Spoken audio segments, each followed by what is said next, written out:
Hello viewers and welcome back to part 2 of the supreme court hearing जो कि justice Yashwant Verma के case में चली है और जिसमें काफी हीटेड डिबेट्स के बाद सुप्रीम कोर्ट ने एक बड़ा फैसला ले लिया है। हमारे प्रीवियस वीडियो में आपने देखा है कि जस्टिस यशवंत वर्मा की तरफ से काफी नामी चेहरे आए हैं, जैसे कि senior advocate Kapil Sibal, Mukul Rohatgi, Rakesh Dwivedi and so on, जैसा कि आप इस लिस्ट में भी देख सकते हैं। अब तक की हियरिंग में सीनियर एडवोकेट सिब्बल ने क्लैरिफाई किया कि उन्होंने कभी फॉर्मर सीजे संजीव खन्ना के उस डिसीजन को चैलेंज नहीं किया है जिससे कि उन्होंने इन हाउस कमेटी फॉर्म की थी, पर उनका मेन मुद्दा ये है कि इस रिपोर्ट से जो इम्पीचमेंट मोशन का सजेशन किया है वो काफी गलत है और जिस मोशन का लोग इंतजार भी कर रहे हैं बेसब्री से पार्लियामेंट सेशन में। हालांकि अब हियरिंग का मोड काफी स्ट्रिक्ट हो गया जब supreme court bench of justice Dipankar Datta and AG Masih ने सीनियर एडवोकेट कपिल सिब्बल से तीखे सवाल पूछे और कैसे पार्लियामेंट और सेंट्रल गवर्नमेंट की कंडक्ट भी हियरिंग में डिस्कस हुई है। चलिए देखते हैं और ये भी देखते हैं कि आखिर सुप्रीम कोर्ट बेंच काफी नाराज क्यों दिखी है और एडवोकेट्स को डांट भी क्यों लगाई है। अब जब सीनियर एडवोकेट कपिल सिब्बल ने कहा कि सुप्रीम कोर्ट की इन हाउस कमेटी की रिपोर्ट की ही वजह से पार्लियामेंट इस केस में इम्पीचमेंट मोशन के लिए आगे बढ़ रही है, तो सुप्रीम कोर्ट बेंच ने उन्हें बहुत अच्छे से समझाने की कोशिश की कि ऐसा नहीं है। जस्टिस दीपांकर दत्ता ने कहा कि parliament acts independently, it has its own powers. Do you think parliament will act on advice of CJI? If parliament admits the motion and if any inquiry committee is set up, you know who can be members of the committee. इस पर senior advocate Kapil Sibal ने कहा कि I am not saying that, I am saying I have been held guilty in public because it emanates from Supreme Court website. पर इस पर justice Dipankar Datta ने कहा कि you had opportunity before the committee and again you will have before the committee of the parliament. तो फिर issue कहाँ उठ रहा है? अब इस पर सीनियर एडवोकेट कपिल सिब्बल ने समझाया कि do you know my lord what kind of comments are being made against me in parliament by even ministers when parliament was in session. अब क्योंकि पार्लियामेंट सेशन में है, मॉनसून सेशन में, तो ये मुद्दा तो वहाँ उठा है। इस पर जस्टिस दीपांकर दत्ता ने कहा कि mister Sibal, even if a minister says something, it matters a little in this. जिस पर जस्टिस दीपांकर दत्ता ने फर्दर कहा, if these are the established facts, you do have valid grounds. Remember, this committee's findings are only provisional and won't influence any subsequent proceedings. When politicians or ministers make statements, they carry little legal weight. लेकिन यहाँ पर senior advocate Sibal ने कहा, but what recourse remains for me? My position has already been compromised. I have no avenue to contest this report's conclusions. जिस पर justice Dipankar Datta ने कहा कि if your challenge is based on the procedure's constitutionality, you should have acted sooner. Even the reports suggesting guilt were available earlier. This only became urgent after the tapes were leaked. इस पर senior advocate Sibal ने कहा, but how could I have known the committee's recommendation beforehand? Had I come earlier, I know exactly how the court would have responded. तो ऐसा नहीं था कि उन्होंने जानबूझकर इस केस में डिले किया है। पर जस्टिस दीपांकर दत्ता ने कहा कि at the very least, the relief you are seeking now could have been requested earlier. You needed to act sooner. Even the reports suggesting guilt were available earlier. This only became urgent after the tapes were leaked. पर senior advocate Sibal ने समझाया कि जो damage हुआ है वो irreversible है. No one can erase what's already out there. इस पर जस्टिस दीपांकर दत्ता ने कहा कि at the very least, the relief you are seeking now could have been requested earlier. पर सीनियर एडवोकेट सिब्बल ने वापस से ही पॉइंट रेज किया कि इशू क्या है, व्हाट इज द इशू। जिस पर जस्टिस दीपांकर दत्ता ने कहा कि in your case there is no violation of the in house procedure, please note. इस पर जस्टिस दीपांकर दत्ता ने फर्दर कहा कि you should have come and made the fault corrected earlier. Why now when you know that in house procedure could trigger impeachment and according to you the parliament can only remove, you should have said this comes in my way। यहाँ तक कि उन्होंने कहा कि your conduct does not inspire confidence. Your conduct says a lot. You were waiting for favorable finding and once you found it to be palpable, you came here. Under Article 32, conduct is also relevant. When you raise something under 32, the conduct matters a lot. जिसके बाद उन्होंने तीखे सवाल पूछे कि why did you choose to participate? Your conduct in this matter is highly relevant.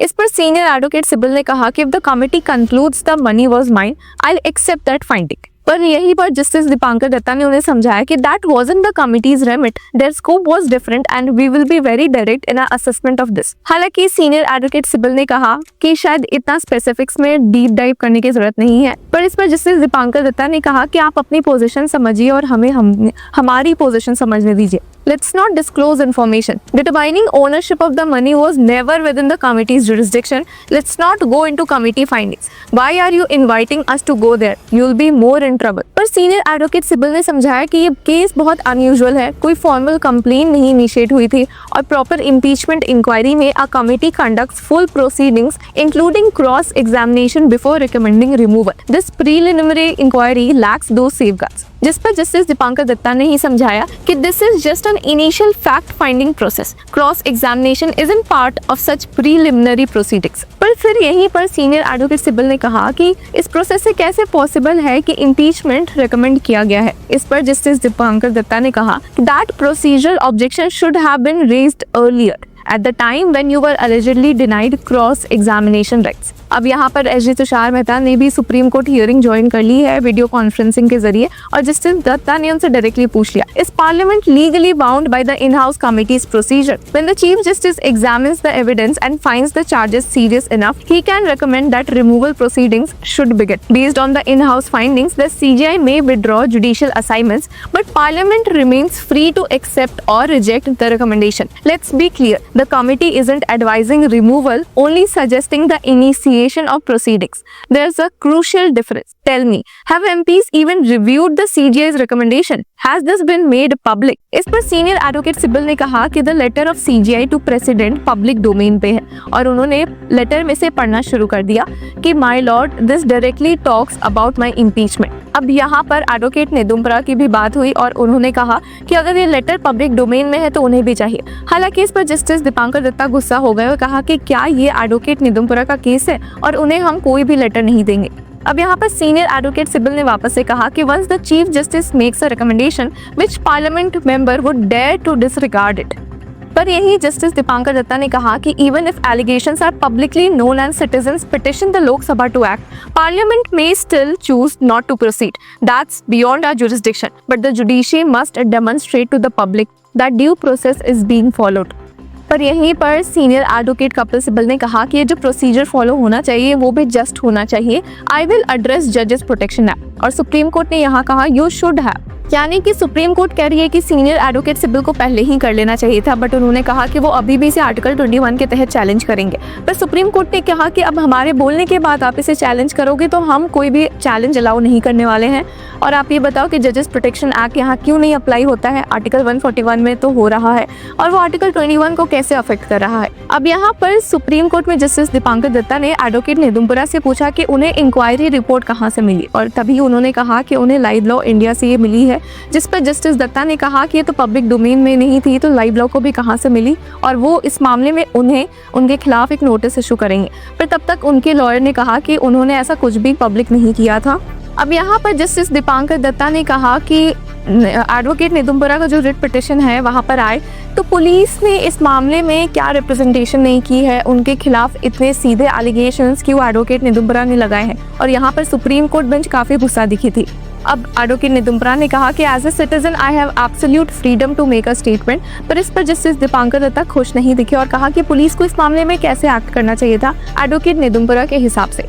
अब advocate नेदुम्बरा जब बोल रहे थे कि वो इस मामले में आंसर करेंगे, ढंग से करेंगे, तो सुप्रीम कोर्ट बेंच काफ़ी गुस्से में दिखी थी। अब जब जस्टिस दीपांकर दत्ता कहने लगे कि under the CRPC when a cognizable offence is revealed, और उसी दौरान एडवोकेट नेदुम्बरा ने उन्हें टोका, जिस पर जस्टिस दीपांकर दत्ता गुस्सा हो गए और कहा कि let me finish, how can you claim this without action? If you report to the police and they refuse, then you may approach the magistrate, only then can you argue non compliance with Veeraswami principles, but where is your police complaint? Without that step these arguments hold no wait.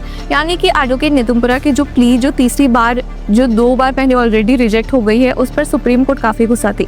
अब यहाँ पर senior advocate Sibal ने कहा कि ऐसा जो in house committee process होता है उसमें जज की बात सुनी जाती है, तो जस्टिस दीपांकर दत्ता ने कहा कि ये बात कौन सुनता है, जिस पर सीनियर एडवोकेट सिब्बल ने कहा कि CJI। अब सीनियर एडवोकेट मुकुल रोहतगी ने भी कहा कि please see Soumitra Sen case of Kolkata, it is stated he was called and was heard. इस पर जस्टिस दत्ता ने कहा कि वो उस मामले को कंसिडर करेंगे। अब यहाँ पर सौमित्र सेन की बात हुई थी, तो वो भी एक जज थे जिनके खिलाफ इम्पीचमेंट मोशन स्टार्ट हुआ था, और क्योंकि और अपने इम्पीचमेंट मोशन के कुछ समय पहले ही उन्होंने अपने पोजीशन से रिजाइन कर दिया था। अब जस्टिस दीपांकर दत्ता ने कहा, जब सीनियर एडवोकेट मुकुल रोहतगी भी जस्टिस यशवंत वर्मा के बिहाफ पे बोलने लगे, तो सुप्रीम कोर्ट में जस्टिस दीपांकर दत्ता ने कहा कि सिर्फ एक ही लॉयर इस मामले में बहस करे, आर्ग्यूमेंट्स रखे तो सही रहेगा, जिससे अग्री कर लिया गया। और सीनियर एडवोकेट कपिल सिब्बल ने कुछ और आर्ग्यूमेंट्स रखे, जिसके बाद जस्टिस यशवंत वर्मा के केस में सुप्रीम कोर्ट ने अपना ऑर्डर जजमेंट रिजर्व कर लिया है। तो तो अब इंटरेस्टिंग होगा ये देखना कि क्या supreme court justice Yashwant Verma के इस प्ली से अग्री करती है कि जो कमेटी रिपोर्ट आई थी वो अनकॉन्स्टिट्यूशनल था, उसने कहीं ना कहीं उनके खिलाफ इम्पीचमेंट मोशंस को इनिशिएट करवाने में एक हाथ लगाया है। तो व्यूअर्स, आपकी क्या राय है हमें कमेंट सेक्शन में जरूर बताएं और तब तक के लिए कीप फॉलोइंग लॉजिक।